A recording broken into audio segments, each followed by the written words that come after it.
Hi friends, welcome to my channel. మీ మంగలక్ష్మి. నేను చదవబోయే బుక్ రామ్తా జేజెడ్ నైట్. నిన్న ఫస్ట్ చాప్టర్ చదువుకున్నాం, ఈరోజు సెకండ్ చాప్టర్. నాకు జన్మనిచ్చిన నా తల్లిదండ్రులకి, నా పూర్ణాత్మకి, విశ్వంలోని గురువులందరికీ కూడా నా ఆత్మ ప్రణామాలు. రామ్తా మాస్టర్ గారికి నా శతకోటి ఆత్మ ప్రణామాలు. కృతజ్ఞతలతో బుక్ చదువుతున్నాను. Thank you Ramtha, thank you Ramtha, thank you, love you. నేను రామ్తాను, ఓ విజేతను, ఇప్పుడు ఓ దేవుడిని. ఓ కిరాతకుడిగా ఒకప్పుడున్న నేను ఓ అతి సామాన్యమైన కానీ మహా నిగూఢమైన సాధన ద్వారా ఓ దేవుడిని కాగలిగాను.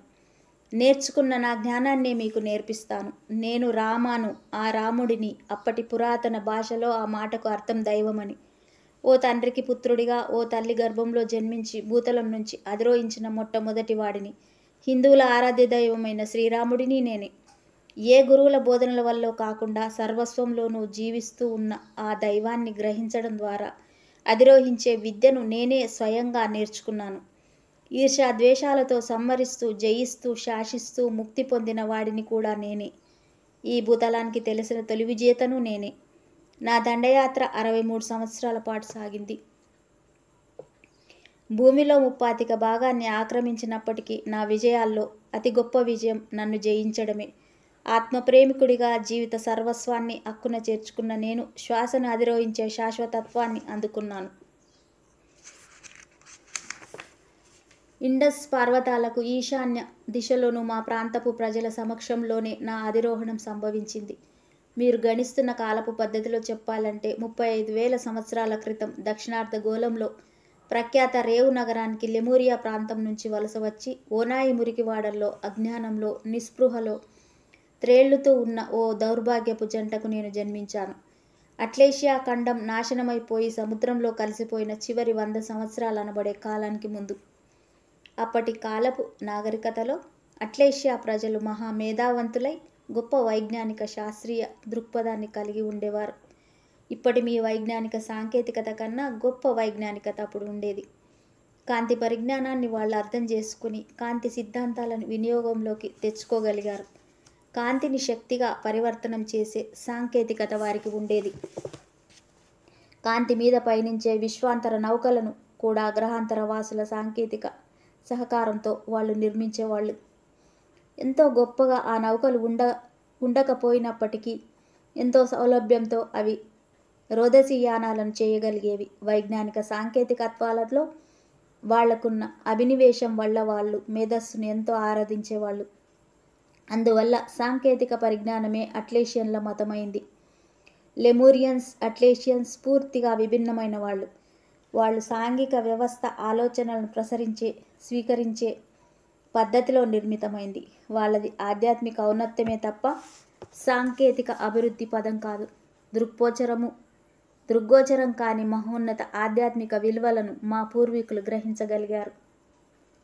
చంద్రుడికి, తారలకు ఆవల ఉండే దాన్ని వాళ్ళు ఆరాధించి గౌరవించేవాళ్ళు. గుర్తించడానికి వీల్లేని సృష్టి మూలాన్ని వాళ్ళు ప్రేమించేవాళ్ళు. ఆ శక్తినే వాళ్ళు అజ్ఞాత దైవంగా కీర్తించేవాళ్ళు. లెమూరియన్స్ ఈ దేవుడిని మాత్రమే పూజిస్తూ ఉండేవారు కనుక అట్లేషియన్స్ వాళ్లను హీనంగా చూస్తూ ఉండేవారు. అభివృద్ధి పదంలో సాగని దేన్నైనా హీనంగానే వాళ్ళు చూస్తారు గనుక. అతి పేదరికంలో నా బాల్య జీవితం దుర్భరంగా గడిచింది. ఉత్తర దిశలో ఉన్న అట్లేషియన్ విజ్ఞాన కేంద్రాలన్నీ ధ్వంసం చేయబడి వారి సాంకేతికత అంతా అంతరించిపోయి ఉన్న రోజులవి. అట్లేషియన్లు చేసిన కాంతి మీద పయనించే నౌకల ప్రయోగాల వల్ల ఇప్పుడు శుక్రగ్రహాన్ని రక్షిస్తున్న మబ్బుల కవచం లాంటిది. భూమిని రక్షిస్తూ ఉన్న రక్షణ పొర విచ్ఛిన్నమై చెదిరిపోయింది. ఆ భూరక్షక మేఘవలయం పొరలో ఓ పెద్ద రంధ్రం పడటం వల్ల భూమి మీద వర్షపాతాలు, జలప్రలయము సంభవించి ఆ తర్వాత నీరు ఘనీభవించిపోయింది. లెమూరియా, ఉత్తర అట్లేషియాలు సముద్రాల్లో మునిగిపోయాయి. గత్యంతరం లేక లెమూరియా, అట్లేషియా ఉత్తర ప్రాంత ప్రజలంతా దక్షిణ అట్లేషియాకు ప్రవాసాలు చేశారు. ఉత్తరాన సాంకేతికత అంతరించిపోయిన తర్వాత దక్షిణాన జీవితం క్రమేపీ తిరోగమించి ఆదిమవాసుల జీవితంలా తయారైంది. అట్లేషియా పూర్తిగా జలగర్భంలోకి కుంగిపోయిన ఆ చివరి 100 సంవత్సరాల్లో ప్రజలు నిరంకుశ పాశవిక పాలనకు లోనయ్యారు. ఆ నిరంకుశత్వం ఆ నిరంకుశత్వంలో లెమూరియన్లు కుక్కల కంటే హీనంగా పెంట కుప్పల్లా చూడబడ్డారు. మొహం మీద ఉమ్మేయబడుతూ ఉంటే, మల విసర్జనలు జరుగుతూ ఉంటే కన్నీళ్లతో దాన్ని కడిగేసుకోవాల్సిన పరిస్థితి ఎంత దుర్భరంగా ఉంటుందో ఒక్కసారి ఆలోచించి చూడండి. కనీసం కుక్కలకు లభిస్తున్న పోషణ కూడా దక్కకుండా ఉన్నప్పుడు ఆకలి మంటల్ని చల్లార్చుకోవడానికి దేన్ని తినడానికైనా సిద్ధపడాల్సిన పరిస్థితి ఎంత ఘోరంగా ఉంటుందో ఒక్కసారి యోచించి చూడండి. చిన్నపిల్లలతో పాశవికంగా ప్రవర్తించడం, స్త్రీలను చావగొట్టడం ఓనాయి వీధుల్లో సర్వసాధారణంగా కనిపించే విషయాలు. ఆకలితో కృషిస్తున్న లెమూరియన్లు ఎదురైతే మల్లె, గులాబీ అత్తర్లలో ముంచిన చేతి రుమాళ్లను తమ ముక్కులకు అడ్డంగా పెట్టుకునే అట్లేషియన్లు ప్రతిరోజు ఓనాయి వీధుల్లో కనిపించడం సర్వసామాన్యం. అట్లేషియన్లకు మేము ఒక దుర్గంధంలా, పరమ నికృష్టులుగా కనిపించేవాళ్ళం. వాయువుల గురించి, కాంతి గురించి ఏమాత్రం జ్ఞానం లేని మమ్మల్ని కనీసం వస్తువులాగా కూడా ఉండని వాళ్లమే అయినట్లు, ఆత్మవిహీనులమై ఉన్నట్లు, బుద్ధిలేని వ్యర్థ పదార్థాలమైనట్లు అట్లేషియన్లు చూసేవారు. ఏ తెలివితేటలు లేని మమ్మల్ని బానిసలను చేసి పొలాల్లో పని చేయించుకునేవారు. అలాంటి పరిస్థితిలో ఈ భూమి మీద నేను జన్మించాను. అదే నా సమయం. ఎంతటి పీడకల నాది! అహంకారంలోకి, బుద్ధిహీనమైన మేధస్సులోకి మానవుని ఆగమనానికి ప్రారంభపు కాలం అది. నా తండ్రి ఎవరో నాకు తెలియనందుకు నా తల్లిని నేను నిందించలేదు. వీధిలోకి నా తల్లి లాక్కెళ్లబడి తన జీవన మాధుర్యాన్ని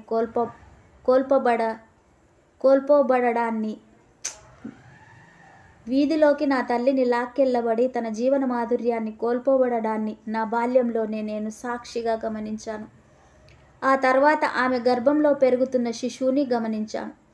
ఆ శిశువుకి తండ్రి ఎవరో కూడా గ్రహించాను. మా తల్లి రోదిస్తూ ఉన్నప్పుడు మరో బిడ్డ జన్మించడం ఈ భగవంతుడి వాగ్దత్త పుణ్యభూమి వీధుల్లో బిచ్చమెత్తుతూ అలమటించడం కోసమేనా అని నాకు అనిపించింది. మా అమ్మ బాగా బలహీనంగా ఉండి కాన్పు కష్టం కావడంతో నా చెల్లెలి ప్రసవానికి నేనే సహాయం చేశాను. వీధులన్నీ పొరికి కొంత తిండిని రాత్రిపూట దుకాణాల నుంచి దొంగిలించి ధాన్యాన్ని పట్టుకొచ్చేవాడిని. మహావేగంగా పరుగు తీసే శక్తి నాకు ఉండేది కనుక మా అమ్మను నేను అలా పోషించేవాడిని. మా అమ్మ ఆ విధంగా నా చిట్టి చెల్లెలికి పాలిచ్చేది. మా తల్లి శక్తినంతా హరించి చంపేసింది అని నా చెల్లెల్ని నేను నిందించలేదు. తాను తాగుతున్న పాలను జీర్ణం చేసుకోలేని నా చెల్లెలు వాంతులు, విరోచనాలతో తన ప్రాణాలను కూడా పోగొట్టుకుంది. కట్టె పుల్లల్ని ఏరుకొచ్చి ఒక చితిగా చేర్చి నా తల్లి, చెల్లెలను ఇద్దరిని దానిమీద పడుకోబెట్టాను. రాత్రి చీకట్లోకి వెళ్ళి నిప్పు పట్టుకొచ్చాను. వారిద్దరి కోసం కాసేపు ప్రార్థించి ఆ చితికి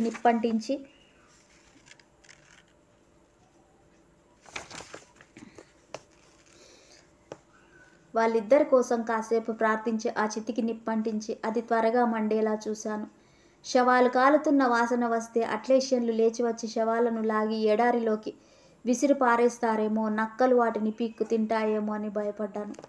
వారి శరీరాలు మంటల్లో దగ్ధమవుతున్నప్పుడు నాలో అట్లేషియన్ల పట్ల తీవ్ర ద్వేషం కూడా ప్రజ్వరిల్లింది.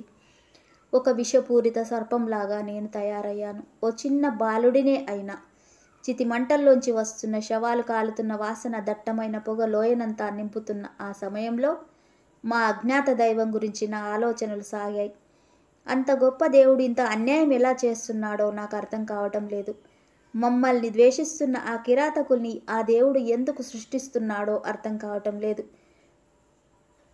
మమ్మల్ని ద్వేషిస్తున్న ఈ కిరాతకుల్ని ఈ దేవుడు ఎందుకు సృష్టిస్తున్నాడో అర్థం కావటం లేదు. ఇంత దిక్కుమాలిన చావడానికి మా అమ్మ, చెల్లి ఏం పాపం చేశారో నాకు అర్థం కావటం లేదు. దేవుడికి నా మీద ప్రేమ లేనందుకు ఆయన్ని నేను నిందించడం లేదు. మా వాళ్లను ఆయన ప్రేమించినందుకు ఆయనను నిందించడం లేదు. నా తల్లి, చెల్లెలు మరణించినందుకు ఆయనను నిందించడం లేదు. నిందించడం అనడం ఎందుకు? ఆయన్ను నేను ద్వేషిస్తూనే ఉన్నాను. నేను ఒంటరివాడిని అయిపోయాను. నా తమ్ముడు ఓ రాజప్రతినిధినే అపహరించబడి అతని బానిస అయిపోయి కాలక్రమంలో పర్షియా దేశ ప్రాంతంలో అతడి కామోద్రేకానికి బలై మరణించిన తర్వాత నేను ఒంటరివాడిని అయిపోయాను. ఒంట్లో ఎముకలే తప్ప ఏ మాత్రం కండలేని, కానీ మనసు నిండా ద్వేషాన్ని నింపుకున్న 14 సంవత్సరాల బాలుడిని అప్పుడు నేను. అందువల్లే మా పూర్వీకులు ఆరాధించే అజ్ఞాత దైవంతో యుద్ధం చేయడానికే నేను నిర్ణయించుకున్నాను. మరణించడానికి తగిన మూల్యం ఉన్న ఏకైక విషయం అదొక్కటేనని నాకు అనిపించింది కనుక మరణానికి నేను సిద్ధపడ్డాను. కానీ గౌరవంగానే నేను మరణించాలి. ఓ మానవుడి చేతిలో మరణించడం ఎంతో అగౌరవకరం. ఏ రహస్యాన్నో తనలో నింపుకున్నట్లు ఉన్న ఓ మహాపర్వతం దిగంతంలో నాకు కనిపించింది. దేవుడు అనేవాడు నిజంగా ఉంటే ఆ పర్వతం మీదే అందరికంటే ఎత్తులో మనుషుల్ని పరిపాలించే రాజుల్లాగే ఆ ఉన్నత ప్రదేశంలోనే ఉంటాడు అని నాకు అనిపించింది. ఆ పర్వతాన్ని నేను అధిరోహించగలిగితే ఆ దేవుడిని అక్కడ పట్టుకోవచ్చని, మానవుల పట్ల ఆయన చూపిస్తున్న వివక్షతను నిలదీసి ప్రశ్నించి నా ద్వేషాన్ని ప్రకటించుకోవచ్చని నాకు అనిపించింది. నా కుటీరంలోంచి బయటకు వచ్చి ఆ మహాపర్వతం వైపు నడక సాగించాను. దొరికిన నానా చెత్త కందమూలాలను భక్షిస్తూ ఎన్నో రోజుల పాటు నడిచి ఆ పర్వతాన్ని సమీపించాను. ఆ పర్వతపు శిఖరం దరిదాపులకు చేరేసరికి నేను మబ్బుల మధ్య ఉన్నాను. ఆ మబ్బుల మధ్య సాగుతూ అజ్ఞాత దైవంతో యుద్ధం చేయటానికి ఎలుగెత్తి అరిచాను. నేను మనిషిని, అయినా ఆ గౌరవం నాకు ఎందుకు దక్కడం లేదు? ఒక్కసారి నాకు కనిపించు అని గద్దించాను. కానీ ఆయన నన్ను పట్టించుకోలేదు. నేల మీద కూలబడి హృదయ విదారకంగా విలపించసాగాను. కన్నీళ్లు ఇంకిపోయేదాకా. తలెత్తి చూసేసరికి నా ఎదుట ఒక అద్భుతమైన శ్రీమూర్తి ఒక గొప్ప ఖడ్గాన్ని పట్టుకొని సాక్షాత్కరించింది. రామ్తా, ఓ రామ్తా, ఆత్మస్థైర్యాన్ని ఎందుకలా పోగొట్టుకుంటావు? నీ ప్రార్థనలు వినబడ్డాయి. ఈ ఖడ్గాన్ని స్వీకరించి నిన్ను నీవు జయించుకో. ఆ మాటలు అంటూనే కనురెప్పపాటులో ఆమె అంతరార్ధానమైంది. నన్ను నేను జయించుకోవడమా? ఆ కత్తిని తిరగేసి నా తలను నేను నరుక్కోలేను కదా? తిరగేస్తే ఆ కత్తిపిడి నాకు అందనైనా అందదే. ఎలా అయినా ఈ ఖడ్గం లభించాక నాకు మర్యాద దక్కిందనిపించింది. పర్వతం మీద చలికి నేను అప్పుడు వణకడం లేదు. ఒక వెచ్చదనాన్నే నేను ఇప్పుడు అనుభవిస్తున్నాను. నా కన్నీళ్లే నేను నేలరాలిన చోట రంగులీనుతూ పరిమళిస్తూ ఒక పుష్పం వికసించి నాకు కనిపించింది. నా కన్నీళ్లు నేలరాలిన చోట రంగులీనుతూ పరిమళిస్తూ ఒక పుష్పం వికసించి నాకు కనిపించింది. నా ఆశా కుసుమమే అది. పర్వతం దిగి వచ్చాను, చేతిలో ఒక గొప్ప ఖడ్గాన్ని పట్టుకొని. హిందువుల చరిత్రలో ఉగ్ర జయంతిగా గుర్తించబడిన రోజు అది. ఆ పర్వతాన్ని ఎక్కింది ఓ బాలుడే. దిగి వచ్చింది మాత్రం ఒక మనిషి. బక్కగా బలహీనంగా ఊగుతూ నడిచేవాడిని. కానీ ఇప్పుడు ఒక పొట్టేలులా తయారై ఉన్నవాడిని. శరీరంలో ఒక కొత్త వెలుగు, చేతిలో నాకన్నా పొడవైన ఒక గొప్ప ఖడ్గం ఉన్న యువకుడిని నేను. ఇప్పుడు ఈ సృష్టి వైచిత్రిని అర్థం చేసుకోలేని వాడినేనేమో నేను. అంతటి దివ్య ఖడ్గాన్ని, ఆ కత్తిపిడిని పట్టుకోవడానికి 9 చేతులు కావాల్సి వచ్చేంత పెద్ద కత్తిని సునాయాసంగా నేను ఎలా మోయగలుగుతున్నాను? పర్వతం దిగి ఓనాయి నగరానికి తిరిగి వచ్చాను. నగరం బయట పొలాల్లో పనిచేసుకుంటున్న ఓ వృద్ధురాలు కంటి మీద ఎండ పడకుండా అరచేతిని అడ్డం పెట్టుకొని సమీపిస్తున్న నన్ను గమనించడాన్ని చూశాను. వెంటనే అందరూ పనులు మానేశారు. బళ్ళన్నీ ఆగిపోయాయి. గాడిదలు కీచు గొంతుతో అరిచాయి. ఉన్నట్టుండి ఓ నిశ్శబ్దం అంతటా ఆవరించింది. నా దగ్గరకు పరిగెత్తుకొచ్చి నన్ను తదేకంగా గమనించగానే అందరికీ నా మీద విశ్వాసం ఏర్పడినట్లు అర్థమవుతుంది. అందిన చిన్న చిన్న ఆయుధాలను చేజిక్కించుకొని అందరూ నాతో పాటు నగరంలోకి నడిచారు. మా మనుషులకు ఆహారం కోసం ధాన్యాగారాల్ని తెరవమని నేను అడిగితే వాళ్ళు నా మొహం మీద ఉమ్మేశారు. కనుక ఇప్పుడు ఓనాయి నగరాన్ని ధ్వంసం చేశాం. యుద్ధం చేయడం తెలియని వాళ్ళు గనుక వాళ్ళని అతి సులువుగానే లొంగదీసుకున్నాం. ధాన్యాగారాలను దోచి బీదలకు పంచిపెట్టి అట్లేషియన్లను వధించి ఓనాయి నగరాన్ని మేము తగలబెట్టాం. సాధ్యాల గురించి ఆ సమయంలో నేను ఆలోచించలేదు. ఆ యుద్ధం జరుగుతున్నప్పుడు నేను జీవిస్తానో మరణిస్తానో అనే విషయాన్ని కూడా నేను పట్టించుకోలేదు. జీవించడానికి ఏ ఆశ నాలో మిగిలిలేదు.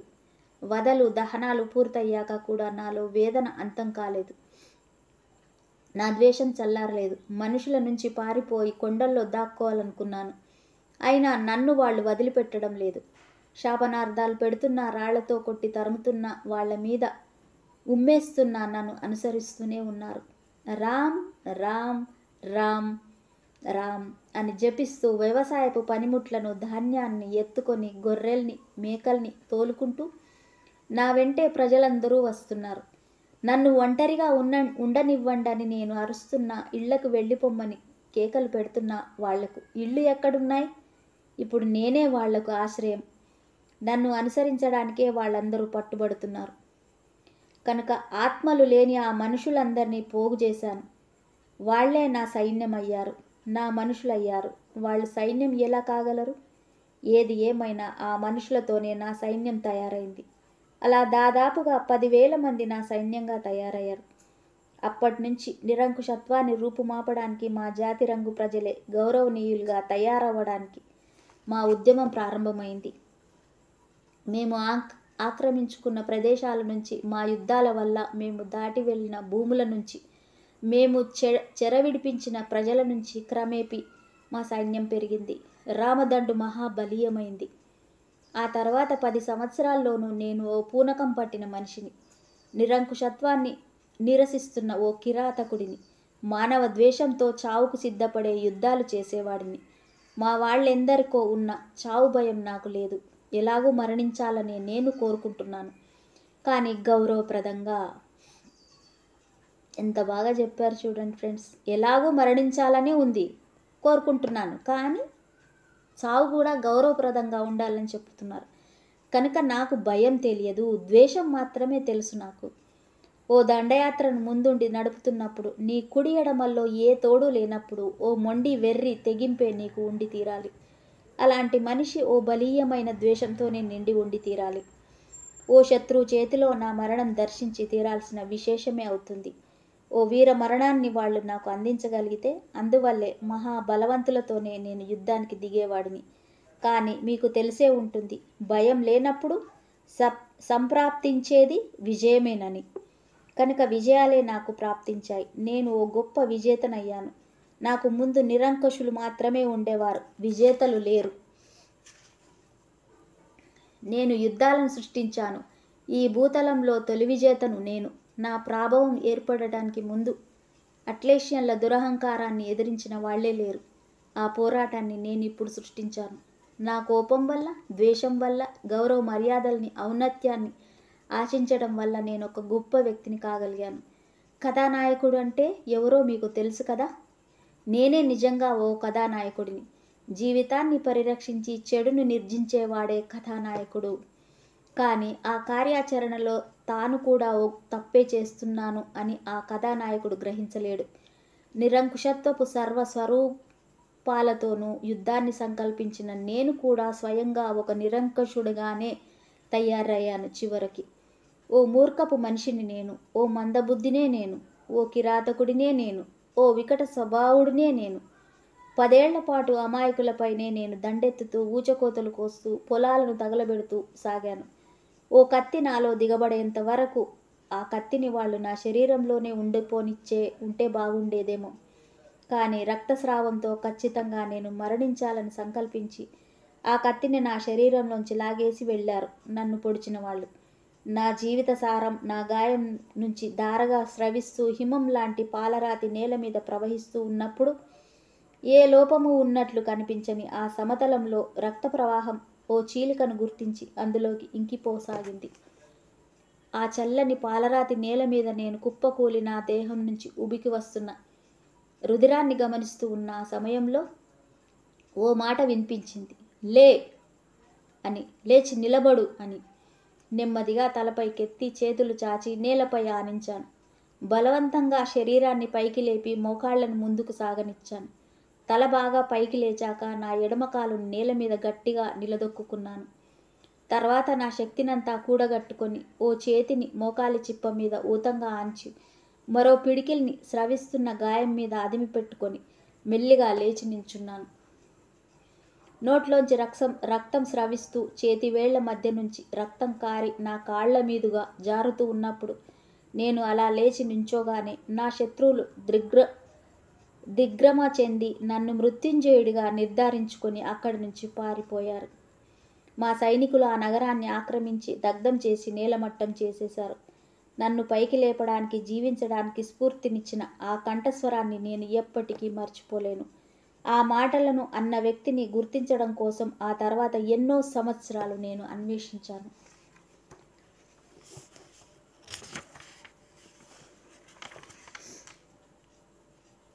Thank you, thank you, thank you, thank you, thank you masters, thank you friends.